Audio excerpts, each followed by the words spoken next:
And we'll be discussing the latest requirement or the statutory requirement that we are facing these days, and which is the latest one is GST 9 and 9C for financial year 18-19. So as we have seen, the GST is evolving now, and there are a lot of things that are changing. The requirements are changing, reportings are changing continuously. So this session basically takes care of the overview of the latest thing that we need to report, and what are the things that we can take care of while doing the GST audit and filing the annual return. Since first of all, hello, am I audible? Hello. Yes, Vimal, you are audible. Yes.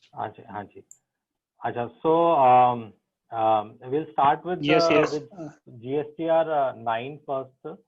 So for the financial year there are certain limits which apply to assessees for GST 9 and 9C.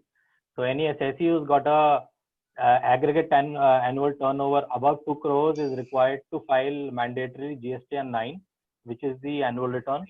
And any assessee having a aggregate turnover above 5 crores is required to get GST audit done as well for all the registrations that he has taken on a particular PAN. For example, someone has got a head office and multiple branches. So we aggregate the turnover and we calculate the limit of 5 crore, and if that is getting exceeded, so we would be getting all the branches and the head office audited in that particular year for financial year 18. Vimal, your voice is cracking. Hello, Vimal? Yes, sir. Sir, your voice is cracking. Sir, is it better now?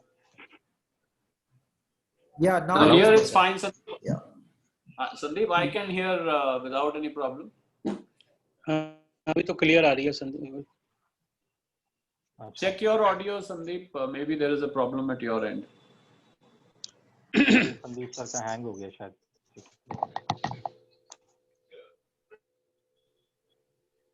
Hello. Hello. Hello. Yes, Vimal. Yes, Vimal. Yes, sir. Hello. Sandeep, yeah, please carry on.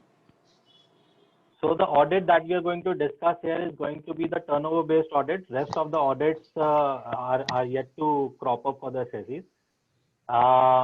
The first step for the for the GSTR compliance, annual compliance is GSTR 9, and most of the regular assessees fall under the category of GSTR 9 unless the assessee is under the composition scheme or an e-commerce operator. There are separate GSTRs 9A, 9B for them as annual return. This GST audit limit is 5 crores for financial year 18-19.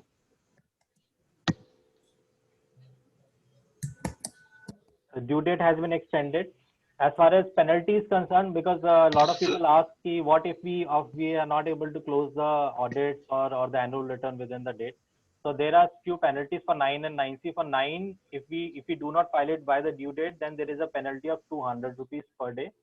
And then and in case we are not able to get our GST audit done, that is 9C done within the due date, then there is no specific penalty for it, but considering the provisions, there is a general penalty of 25,000 for getting the for non-compliance of the audit provision.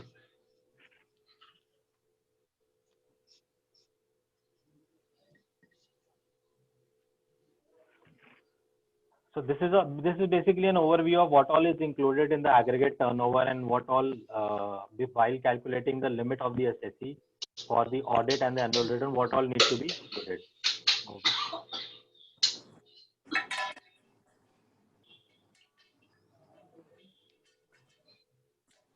A quick overview of what all documents and the registers that we can check while doing the GST audit for the client. So I mean it's like a regular audit. Most of us are aware of it because we are already doing so many audits at our end. So these are the details basically we are going to cover. So let's move down to GSTN 9 first of all. So GSTN 9, let's understand it's the annual return, which is basically the responsibility of management. It nowhere requires ARD certification, but since GSTN 9 and 9C are interlinked, and the turnover that we finalize in GSTN 9 gets transferred to GST 9C for reconciliation. So GSTN 9 automatically becomes a very important tool during the audit. So GSTN 9 has got, I mean, though they have got tables up to 16, 17, 18 also, but all the tables are not mandatory for the assessee, since GST system is not that evolved right now. So, but there are certain tables which are mandatory for us to report, and table 4 is the first one, that is the major one and the most important one, where you basically report all your taxable supplies. So table 4 of GSTN 9 basically deals with the outward supplies, and the figures that come into it are basically auto-populated from the system. But then these are editable figures. If the figures you feel are not correct and you have a justifiable reason for it, you can go to the tab and put your own correct figures to it. And there is a catch to it, that whenever you edit the figure and the difference between the auto-populated figure and your mentioned figure is more than 20%, that gets highlighted in red. So that will go as it is to the department, and department will note this down. And unless you are very much sure of the figure that you are editing, you should have a justifiable reason, and you shouldn't be doing it unless you have a justifiable reason. So all the major supplies that we have are reported here. Taxable supplies I'm talking about. Supplies made to unregistered person, supplies made to registered person, zero rated, export on payment taxes, supply to SEZ on payment of taxes, and deemed exports. So zero rated supplies are the ones where there are two kind of supplies for zero rated. Zero rated are basically exports. So there are two ways through which we do that. One is we make a payment of IGST, we make a tax, and then we claim a refund of it. Hello. Carry on, Vimal, carry on. Okay. And then the other method of dealing with export sale is that we export them under the letter of undertaking. In that case, no taxes to be paid, but that sale is to be reported in table 5, not here. So zero rated supply on payment of tax has to be reported here. So we have to be clear about both the kind of export sales. So why also people do pay taxes on exports and later on claim a refund, because these are two kind of mechanisms that are operating in the market. It is basically because they want to claim their refunds quickly, and there's some tax benefit that they are trying to obtain out of it. Supplies to SEZ on payment of taxes, deemed exports, which are considered to be exports. Okay, sorry. Advances on which tax has been paid but invoice has not been issued. So for example, let's talk about the advances. What is the taxability of the advances? So we receive an advance, and the moment we receive an advance, GST is payable on it. But this kind of thing is not payable on the goods. So advances received for supply of goods is not taxable. GST is not payable on it, but advances received for providing services, GST is payable on it.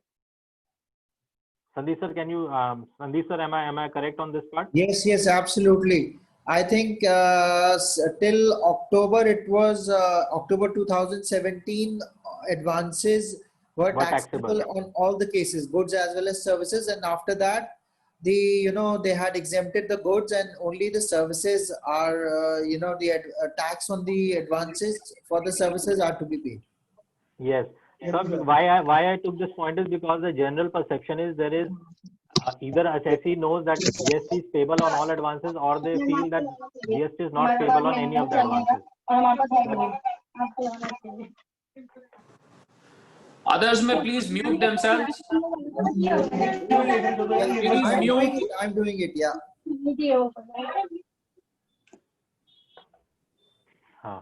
Okay, sir. So advances, there is a division between the goods and services as far as treatment of GST on advances is concerned. Inward supplies, next is inward supplies on which tax is to be paid on the reverse charge. Basically, inward supplies that we take, from a GTA or no, not from GTA exactly. Say lawyer's fees is there. There is an inward supply on which tax is paid on reverse charge basis. So we pay the GST on reverse charge basis. That is the recipient of the service pays the taxes on. It has to be reported here. Next column basically talks about the debit and credit notes. So when there can be change in the invoices, there can be change in the sales. So we correct them generally through debit credit notes under GST. Now that has to be reported here. However, and for financial year 18-19, this column is optional. So what you can basically do is also that you can just net off the sales here and show it here. Or if you want to show the debit credit notes separately, you can do that also. So this column is not mandatory that you have to fill it mandatorily. I mean, anybody can ask questions if they feel they have a query on any point. Anybody has got a question on this point? Hello? I think you carry on, Vimal. Yeah. Okay.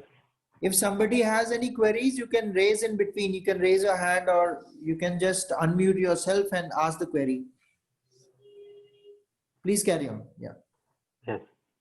So then there are supplies or taxes declared through amendment. There can be amendment in the sales, so which can lead to either increase in tax liability or decrease in tax liability. So when there is an increase in tax liability, it has to be reported here where there is a plus sign. Or if there is a reduction into it, there is a minus sign. So I mean, you'll have to report it in this column. So table 4 basically takes care of these kind of services. Table 5 is basically the outward supplies which are not taxable. So your zero rated supply without payment of tax, that is under LUT, supplies to SEZ without payment of taxes, nil rated exempted supplies if you have, non GST supplies you have. So it takes care of these things. Any question on the supply part, please? Acha, Vimal, what about the supplies which were left out to be reported in 2017-18 GST? Achha, yeah. Right, sir. That is a very valid question, sir. In fact, very important question. So there can be instances that there was a sale of 17-18, which was basically reported. I mean, this was taken up in 18-19, or there was a sale of 18-19 which was reported in 19-20. So what the view is that if there is a sale of 17-18, it has to be, it doesn't have to be included here in 18-19. Only the outward supply related to 18-19 financial, which has been reported in the returns in 18-19, has to be reported here. If there is a sale if there is an invoice which was basically reported after the financial year, for example, from April 19 to September 19. So that has to be reported in table 10, not in table 4. So we'll come to that part also. Right. Perfect. So we are basically talking about two kind of adjustments here. One is for outward supply for financial year 18-19, and second is outward supply for financial year 18-19, but reported after the financial year from April to September 19. Okay. So which is reported after 18-19 financial year, that is from April 19 to September 19 in the GSTR return at that point of time, that has to be reported in table 10. Right. Okay. Fine. Same with the details of outward supplies made during the financial year on which tax is not payable. So basically, I mean, it's the schedule for the supplies which are not taxable or exempt, or there is a nil GST on it. Okay. Then there is this table is very important. This is table 6, which reveals the details of ITC availed during the financial year. So very first column basically gets auto populated, which auto populates from the details that you filled in GSTR 3B till date. So this is not editable, sir. And I mean, you'll have to, if any adjustments need to be made, that has to be made in other columns. But this cannot be edited like the case we saw in outward supply. So there is these are various kind of inward supplies that we are taking. There's an inward supply. Inward supply other than imports and inward supply liable to reverse charges. There are other sort of inward supplies. That has to be there, but the more important point that needs to be noted here is they have asked for a categorization of the inputs. So your inward supplies have to be categorized between inputs, capital goods, and input services as per the table.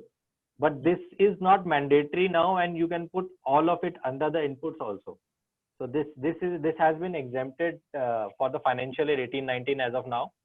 And there is no need to bifurcate it separately under different kind of categorization. Right. Same is there with the inward supply received from unregistered person. Unregistered person, I mean, that there is a lawyer, for example, and you're taking some service from them. So they are not supposed to get registered under GST, and we'll have to pay that on reverse charge. So they can be inward supply received from registered person also. For example, GTA, goods and transport agent. So the goods and transport agent can be, for example, the registration limits may be applicable in him. He must have got himself registered. But generally the services recipient is liable to pay under reverse charge. That kind of category of supplies have to be reported here under D.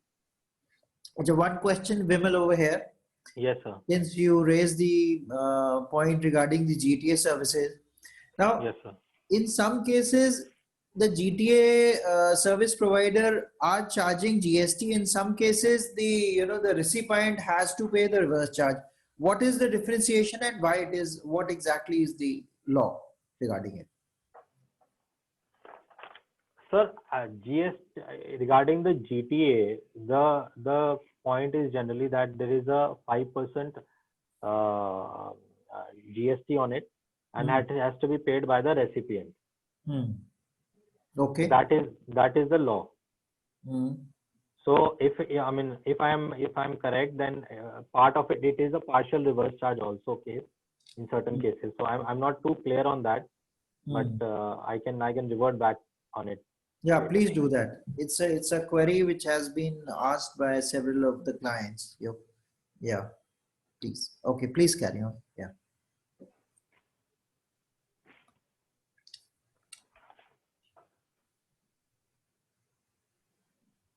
So this input credit basically goes, bifurcation is not mandatory. There can be a spillover effect in the ITC as well.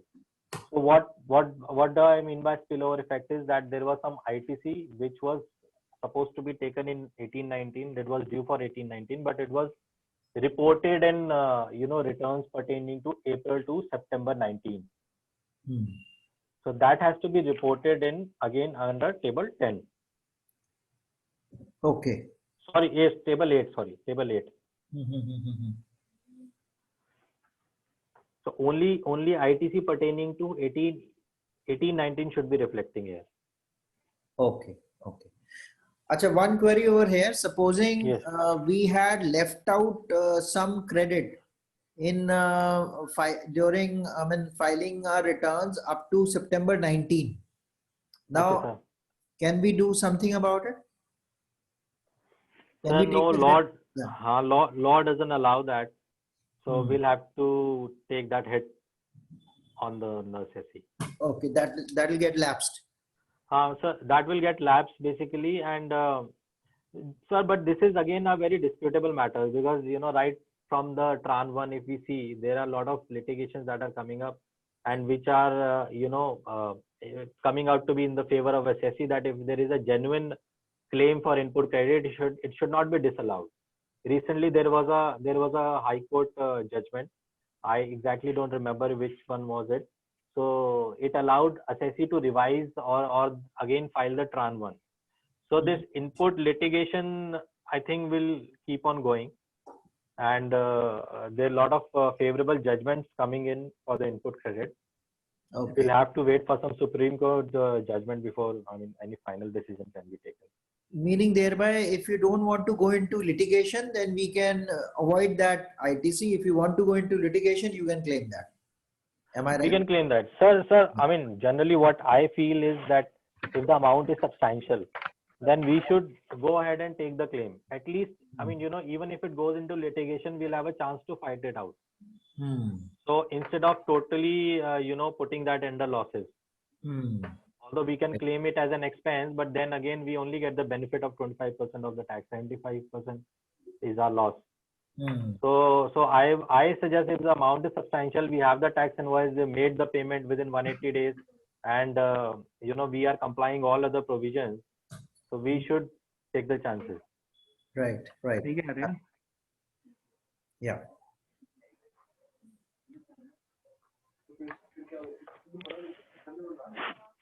Then table 7 is not mandatory to be filled.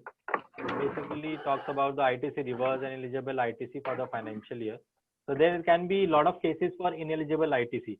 I would like to discuss a point here that when we discuss the ITC, what we basically go through is कि हाँ 2A में आ रहा है नहीं आ रहा, 3B में हमने report किया है नहीं किया. These are the kind of checks that we are doing. But we should also mandatorily check the payment schedule of the client, whether the payment for the particular invoice is being made within 180 days or not. Then again, one of the factors based on which we try and reverse the ITC is that it is not reflecting in 2A. So let me clarify here that reflection of the ITC in 2A was not a mandatory condition in financial year 18-19. It only became mandatory from October 2019. So even if you talk about the input credit sections and the rules, nowhere they mention that it has to mandatorily reflect in 2A. It is just a mechanism of reconciliation.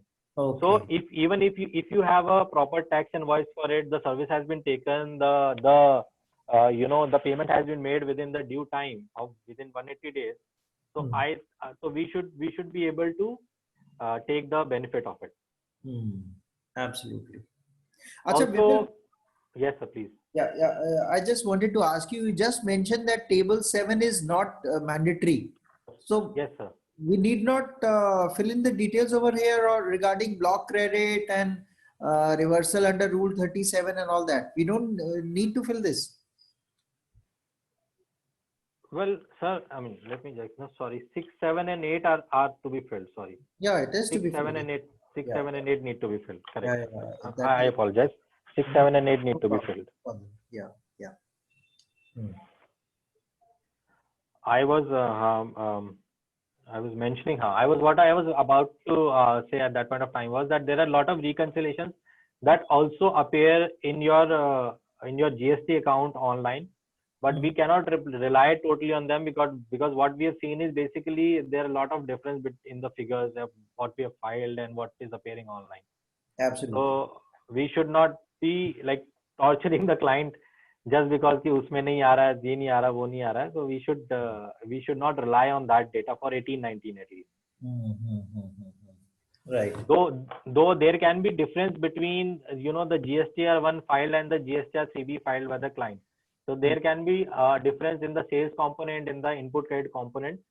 We should be more concerned.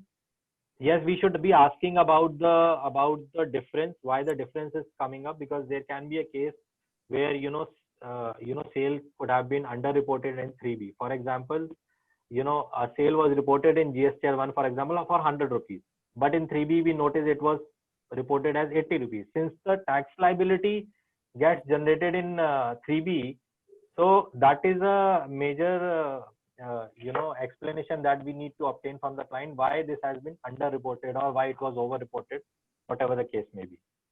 Especially if it is a B2B sale, because somewhere somebody must be taking the credit of it. If it was reported in GSTR 1.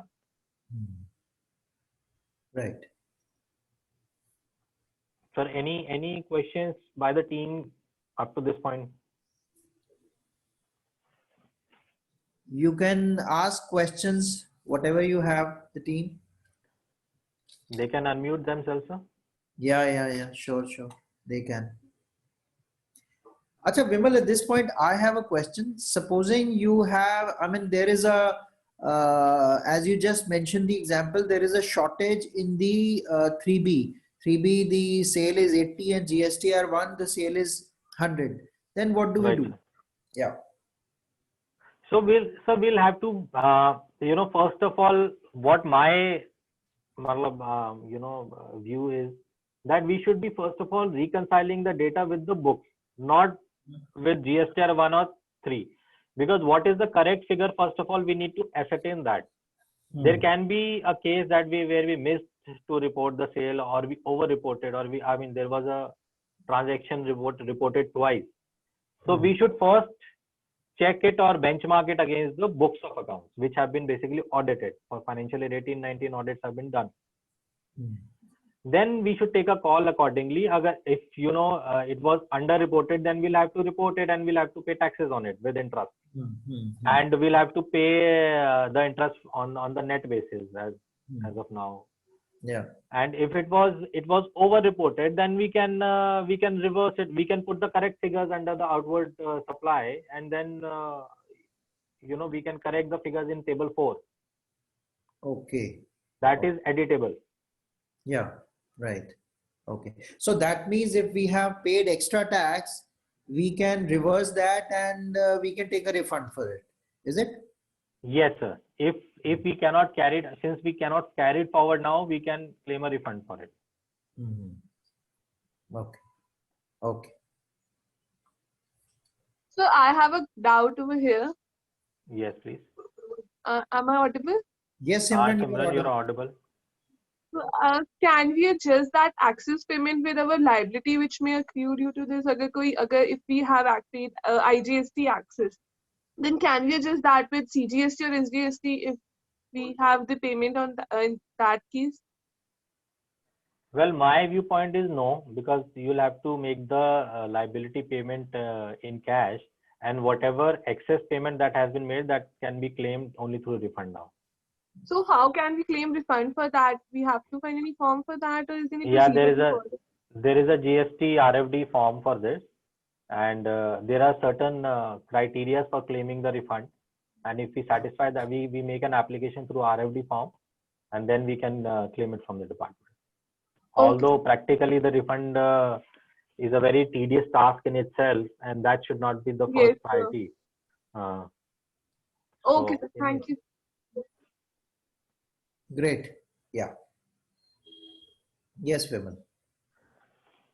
So this is table 8 where other ITC related information comes in. This basically populates the figures that comes from GSTR 2A. So it basically shows what all is coming under, what all is reported under 2A, and this may or may not match with the input credit that you have claimed in 3B. So if you see, there is a difference column also under row I.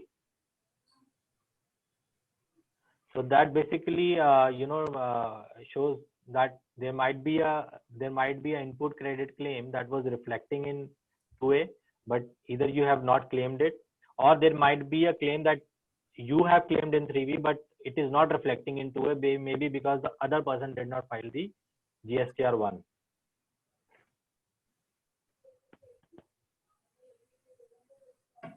There can be again a spillover effect here, that if there was some ITC which was reported in or taken in April 19 to September 19, that has to be taken here.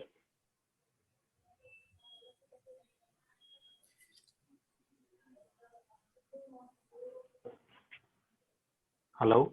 Right. Vimal. We can see Haji, that. Haji. Yes. Yes. So we can. I mean, Let's sir, is see. my cursor visible? Yeah, it is visible. In 8C, you can show the. You can show. We can show the spillover effects. For example, for 1919, there was some ITC which was availed during 1819 to September 19. If you can look, so that is to be reported here. Okay. Then there is ITC available but not availed, ITC available but ineligible.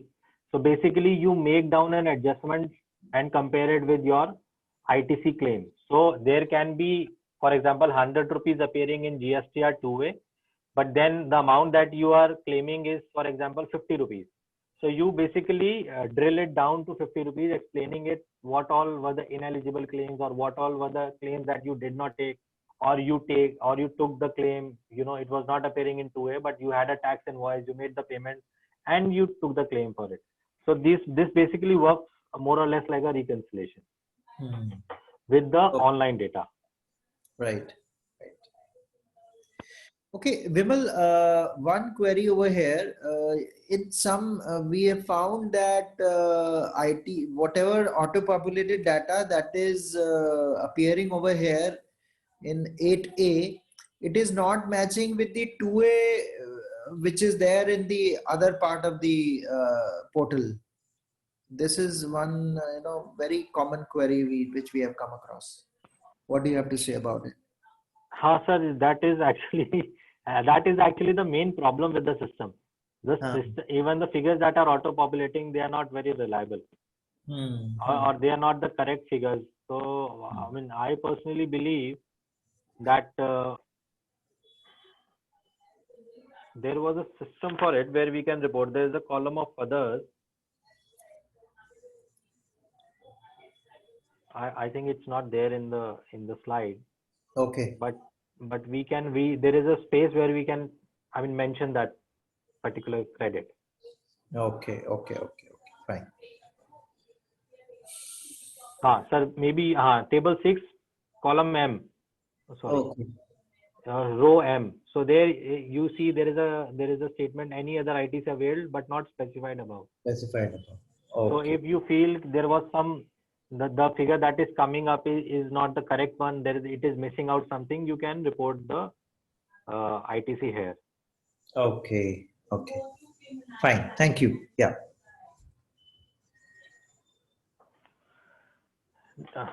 Details of tax paid as declared in returns filed during the tax paid. These are basically the tax payment details that you made during the year, and generally these are correct. They auto-populate. They're generally correct, unless there is some adjustment to the turnover or something which you can do to it.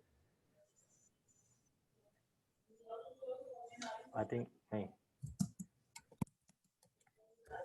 Then table 10, 11, 12, 13 financial year. 17. Don't read it as 17, 18. It is basically 18, 19. Particulars of transaction between April 19 to September 19. So if there were some outward supplies which we discussed in the previous slides, that it was missed out in the financial year. It was reported later up to September 19. Those figures need to be reported here. Or if there were some debit credit notes which were raised later during the next 6 months after the financial year, they need to be reported here. Right.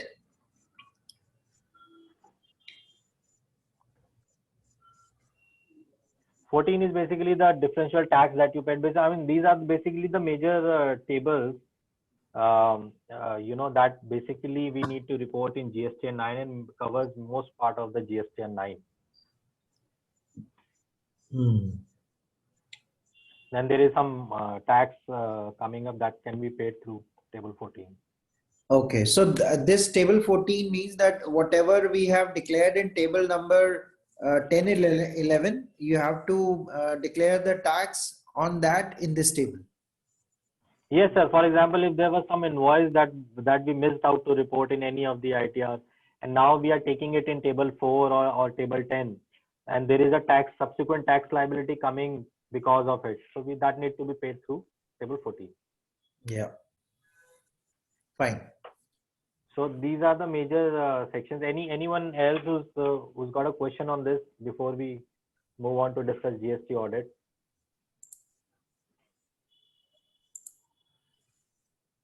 Hello? No one. No one. Yeah. So you can carry on. Yeah. Demands and refunds, basically. I mean, these are not mandatory ones for us.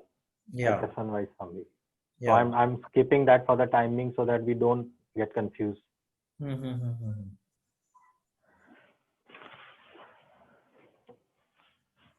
Then we have the 9C statement, which is basically the GST audit that needs CA certification, and it's basically a reconciliation statement between the figures that have been reported in the books of accounts and the one that we have concluded from GSTR 9. Due dates, we know it is up to 31st December now. This is the basic thing that, I mean, this is the main statement basically that we need to fill up and verify. So when you take the turnover as per the audited financials here and the annual turnover after adjustment, turnover as declared in annual return 9. This turnover as declared in annual return 9 comes here, and you have to then drill down the figure in the first row 5A and make the adjustment and reach out to this figure of GSTN 9. So what we basically see is most of the adjustments, most of the reconciliations happen at the end of GSTN 9 only, because by the time you're doing GSTN 9, you're clear with what are the differences and what needs to be paid, what needs to be refunded, and the statement basically is taken care there only.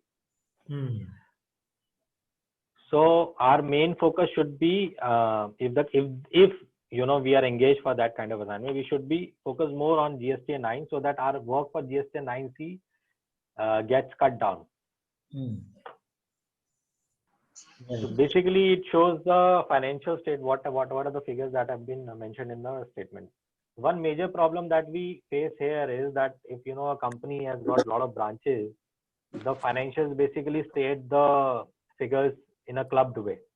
It is very hard to obtain a trial balance or figures separately for each branch, and whereas they have to audit each and every branch separately. So that segregation is one of the biggest challenges that we face during the audit. So that's my specific question, in fact, for the audience here, like how do we deal with this? Because we have to generally, rely on the figures that they take, and the only check that we have is that overall the turnover is matching with the financial account. Yeah, I think it's quite of a challenge if you don't have separate accounts. Because if you have separate accounts for each branch, then it is not a problem. But as per practically what I have gone through the various other seminars, they say that you obtain a trial balance for every branch. You get it segregated in the sense that whatever has been done, at least what we can do is we can get a separate trial balance where the sales figures and purchases figures are segregated, and we get it signed from the management that this is the sales for particular branch, and that could be at least the basis. Okay, what do you say? Yeah. So we can generally take that in MRL. That's the only, I think, option we have. Right. Okay, sir. So then there are few adjustments that need to be made. That's unbilled revenue at the beginning of the financial year. So this 5B, column 5B, basically would have been reported in the financial year 17-18 GST 9C as well as a closing balance at the end of the year. So there is a column where it mentions that unbilled revenue at the end of the unadjusted advances at the end of the financial year. So is everyone clear with what is this unbilled revenue? What are these unadjusted advances? KCC team, सब अपनी बातों में लगे. We are expecting an answer, team. I mean, you better explain. Maybe I think they- Kajal is too busy chatting with the colleagues. Kajal, I think there is something going on here. Can you please pay attention? If you're not interested, then you can log out instead of disturbing others. So Carry on, Vimal. okay, sir. Unbilled revenue at the beginning of the financial is basically, there was some service, for example, that was delivered to the client but was in process. It was not billed to the client. So in the previous financial year, it was not billed, so there was no GST paid on that. So, but this year we'll have to add this to the GST revenue, because I mean you have to add this to the revenue mentioned in the financial statements, because this will have a GST implication this year. This would have been billed in the financial year 18-19, and GST should have been paid on this.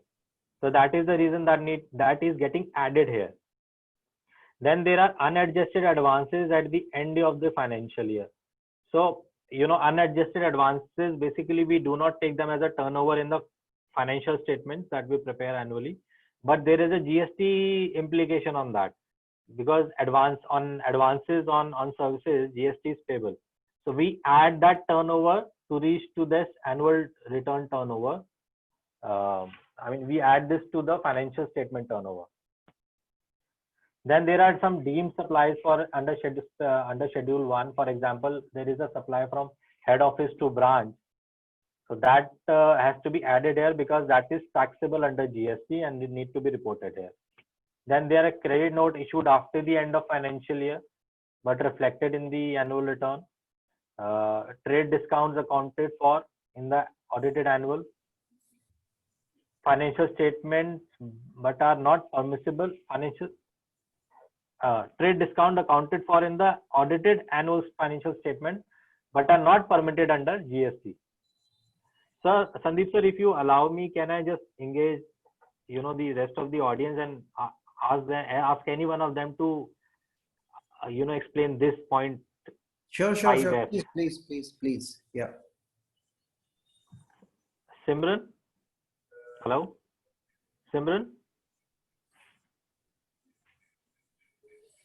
Hello? Yes, Anybody?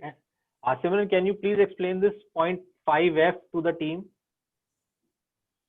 Trade discounts accounted for in the audited annual account. Point number F, right? 5F. Right, 5F. Why are we adding it to the financial statement turnover here in the reconciliation statement? Trade accounts accounted for in the audited annual account. It is Also, added trade because discounts, yeah, carry on, Simran. Okay. so because trade discounts are not accounted while calculating the turnover. They are not allowable for GST purposes. Yes, sir. They are not accounted. They are added because they are not. It's not an allowable item for determining. Yes, sir. They are not allowed. Yes, sir. Sir, that is correct, but I would like to add further to this. Basically, what happens is there are two kind of discounts that we offer. One is offered at the time of billing. So we reflect the discount in the invoice itself. For example, the billing is for 100 rupees, discount for 20 rupees, net 80 rupees. We pay GST on it. That is allowable under GST. But if there is any discount which was not part of the initial billing or initial agreement, so that is not allowed under GST.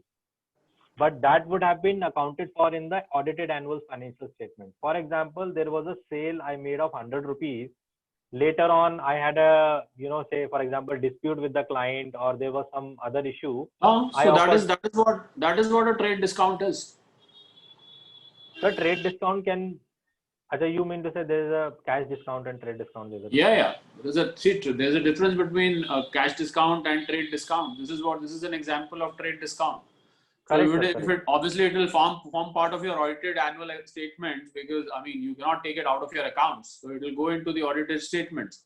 However, for Exactly. GST purposes, because इसमें ये क्यों इन्होंने इसलिए किया है क्योंकि लोग इसमें क्या कर सकते हैं, if they don't do this, then somebody can take advantage and reduce the amount of GST.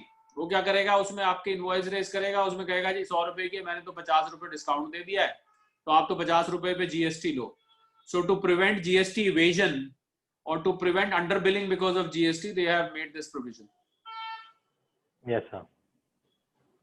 Sandeep, is that Yes. because इसके जरिए आप tax evasion कर सकते हो. Trade discounts is a very easy method of evading tax. So that's why they said तुम देते रहो जो मर्जी, हमें तो GST पूरा चाहिए, खत्म बात. हाँ. अच्छा, एक Vimal, there is another discount on which the GST credit is allowed. I mean, you can reduce that from your GST liability. What is that?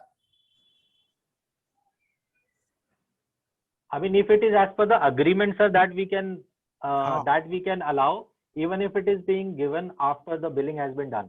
Right. For example, there is a turnover based discount. If I say to my dealer that if you achieve this kind of a turnover, this much turnover, I'll offer you a discount, but that is mentioned before at the time of billing only in the agreement or in the bill.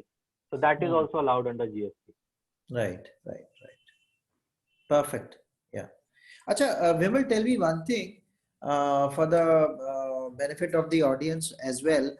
Once in 5A and 5B, in 5B, we are adding the unbilled revenue, which was not billed in the last year, right? Right, sir. Right. So that unbilled revenue would have been reported as a sale in 5A, isn't it? So won't it, it'll be treated doubly, twice?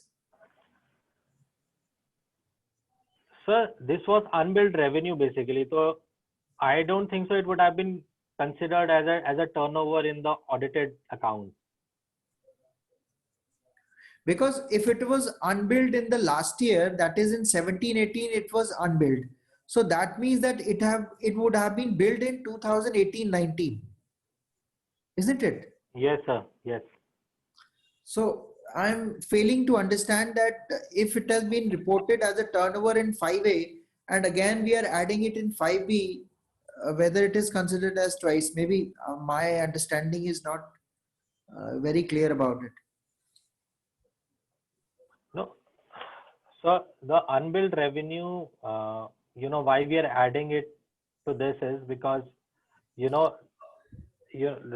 what happened is, अच्छा US 18-19 में तो वो हमने लिया हुआ होगा ना sir? हाँ. नहीं, but sir, see. I think unbilled would pertain to the previous financial year, not to the current one. Correct, sir. So what happened is, sir, for example, 18-19 में audited annual accounts में you've taken it, but Right. last year in 17-18 there was no GST paid on it. So now GST, we have not paid GST on it. Which could you come again? I'm also trying to, unbilled revenue at the. Kanika, can you please help us with this? Yes, actually, I was saying that, for example, if we are filing this reconciliation of turnover for financial year 18-19, so financial year 18-19 would include all the turnover pertaining to that year. Okay, if there was any unbilled revenue of the previous financial year, okay, that would get added in this turnover separately. And it should not have been included in the audited turnover. We can't take the same turnover twice, one through the audited financial statements and secondly through the unbilled revenue. So they have just mentioned the points of differences which can be there in the audited turnover and the GST turnover. So if there is any such turnover which has been left in the audited financials turnover, we have to categorize that turnover as per the different points mentioned over here, and that we have to add or subtract as per our requirement, so that our GST turnover is matched with the annual turnover. So, I mean, and I think in a way, Sandeep sir was correct that this unbilled revenue would have been taken in the audited financials of the 17-18, but not in the GST. Yes, yes. See, actually, it is like a reconciliation statement wherein we have to show that why there is a difference between the turnover mentioned in books of accounts and reported in GST. So whatever the differences are, we have to identify their nature and mention it over here. If it's already included, if that unbilled. Okay, okay. Maybe we'll discuss it offline, and Fine, sir. let's have some deep thinking about it. Yeah. Yes, Vimal, please carry on. Yeah, so then there is a turnover. I mean, this is irrelevant now for 18-19. So there are unbilled revenue at the end of the financial year that need to be subtracted. Unadjusted advances at the beginning of the financial year need to be subtracted, because these unadjusted advances would have been basically taken up in as billed this year in Absolutely. financial year 18-19, and but we have already paid the GST on them last year, provided they were advances for the services. Right. Then credit notes accounted for in an audited financial statement but are not permissible under GST. Adjustments on account of supply of goods by SEZ units to DTA turnover for the period. I mean, these are basically the adjustments that we need to do to audited financial statements to reach out to the turnover of GST. And in case there is some unreconciled turnover, so that the reason for that need to be basically mentioned in the separate annexure route. There is a next and basically annexure to it, table for it, where we basically can give our comments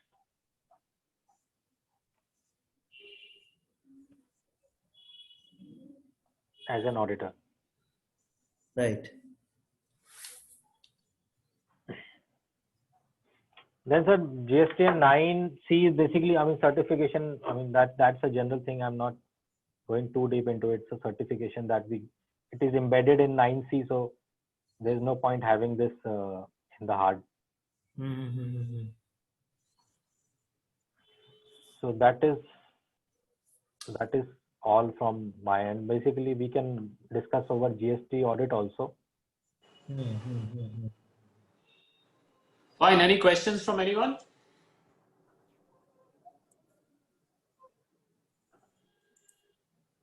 Any questions from anybody in the audience? No, I don't think Vimal. So thank you very much to Vimal for a very informative and a very elaborate elucidation of the GSTR audit forms. So what we basically noticed is that GST audit is more of a reconciliation oriented exercise. I know. It is meant for, because why it is in that way, because you see the whole process is electronic, and now after this e-invoicing comes, it is going to come very soon, by the way. So once you have e-invoicing, तो आप देखो कि आपका कोई compliance का काम बहुत कम हो जाएगा, because जैसे जैसे software evolve होगा, the more the software evolves and the more comprehensive, जैसे अभी जो हमें कमियां दिख रही हैं, so these are being brought to the notice of the software team.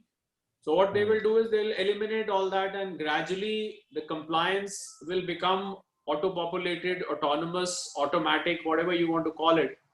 So the compliance will become automatic. So I think we are heading for a time where GST advisory will move away from compliance. तो आप auto के पीछे लिखे देखते हो कि GST registration free ले लो, और 1000 रुपए, पता नहीं किसने देखा है कि नहीं, ऑटो उसके पीछे आजकल लिखा होता है 1000 रुपए में रिटर्न भरवा लो, रजिस्ट्रेशन हम फ्री दे देंगे. सो कंप्लायंस तो बेसिकली अनपढ़ लोगों के लिए रह जाएगी जिसको बिल्कुल कुछ आता ही नहीं है.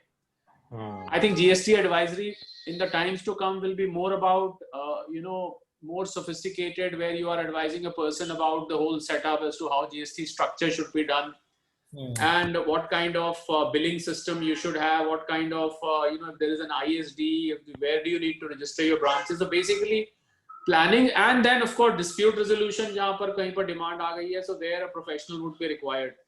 So in the times to come, you will see a drastic change in the whole ecosystem of GST. Just wait for hardly I would say 1 year, maximum 2 years. You will see that there will be the firms which are totally based on compliance may run out of work. Only if you're giving some specialized advisory, you are helping them plan their GST, you are helping them get out of a problem, then you will be required. Otherwise, for compliance, either it will become very, very cheap or it will disappear. So that is my idea, and I think which is the reason from compliance we should move on to audit. Of course is there, audit will remain, but we should move away from compliance and move to a more advisory and expertise based service, rather than कि भाई अपनी भेज दो, अब हम return file करनी है आपकी, ये नहीं आया वो नहीं आया, वो सब e-invoicing आने के बाद, if you can visualize what e-invoicing is, I hope you can, I mean आप समझ सकते हो e-invoicing में ये क्या करना चाहते हैं कि जो लोग ये जो फ्रॉड हो रहे थे फर्जी रिफंड के, कम से कम इस टाइम इंडिया में 500 CAs are under arrest for raising invoices for claiming ITC and refunds. तो ये लोग परेशान हो गए बिकॉज एक को पकड़ते हैं 2 जगह और आ जाता है, 2 को पकड़ते हैं 4 जगह और आ जाता है, because there is no control. Invoice अलग बनती है, जीएसटी सिस्टम अलग चलता है, जो मर्जी रेस कर दो. हर बंदा तो जाके ट्रैक नहीं कर सकता कि माल जा रहा है कि नहीं जा रहा, सर्विस जा रही है कि नहीं जा रही है, blah blah blah. So that is why they are introducing. तो इन्होंने मीटिंग हुई थी जीएसटी काउंसिल में, इन्होंने आईटी टीम से मीटिंग करी, इन्होंने कहा सर ये इनवॉइसिंग जो है आप इनवॉइसिंग कर दो, यही एक सोल्यूशन है. अगर इनवॉइसिंग सिस्टम से हटके रहेगी तो ये फ्रॉड होता रहेगा. आप पीछे पीछे भागते रहो, सामान के ट्रक के खाली ट्रक जा रहा है कि उसमें सामान जा रहा है. You know where I'm coming from. So therefore by solving this fraud problem, they will also solve the compliance problem, because अगर e-invoicing है तो आप समझ सकते हो आपका काम कितना आसान हो गया. I hope, I mean, we are all involved in GST compliance.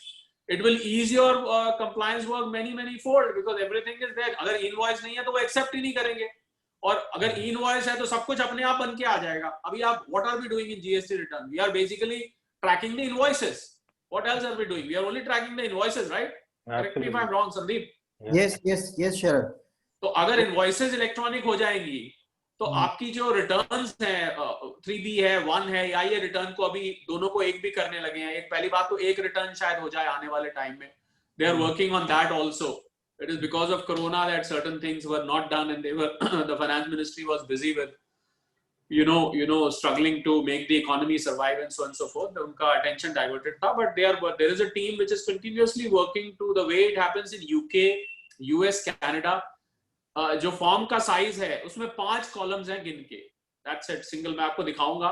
There is a single page form which is filed once in a quarter. That's it. Everything is known to them. आप कुछ भी ऐसा नहीं है जो उनको नहीं पता. वो आपको टेस्ट करते हैं.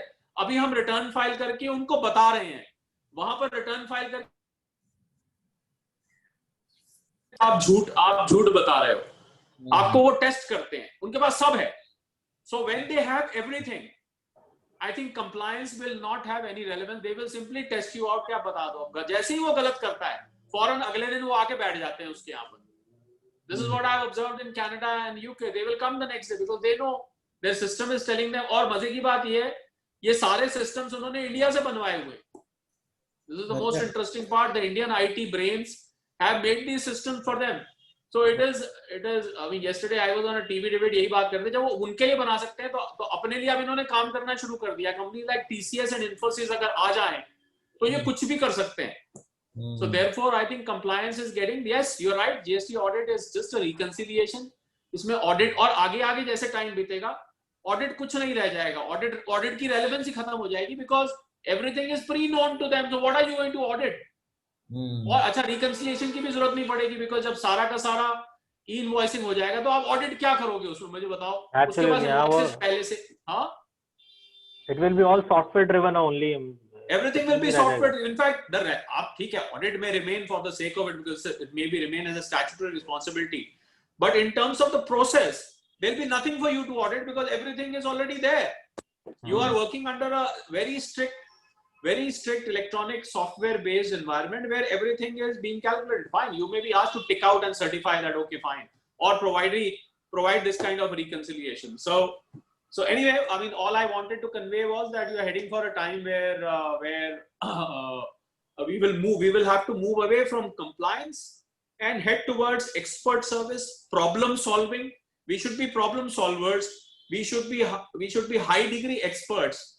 कंप्लायंस का ज्यादा टाइम तक ऑटो पे भी लिखा नहीं दिखा करेगा आगे बहुत जो अनपढ़ है, छोटे मोटे दुकानदार हैं, जो अनपढ़ ट्रेडर्स हैं, जो बिल्कुल पढ़े लिखे नहीं है, उनके लिए ठीक है, they will still need help. Accountant part time है, अकाउंटेंट गलती करता है, अकाउंटेंट को समझ नहीं आता है.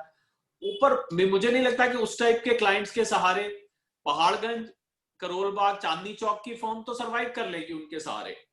But I think people who have spent a lot of time in researching, gaining experience, तो मुझे नहीं लगता कि you know ये चीज पसंद आएगी, क्योंकि वो आपका सिर खा जाएंगे, पैसे फीस वो देंगे नहीं. Anyway, it was nice, absolutely wonderful, Vimal, very well elucidated, and we will Sandeep, we must carry forward this initiative, probably once a week or something on something or the other.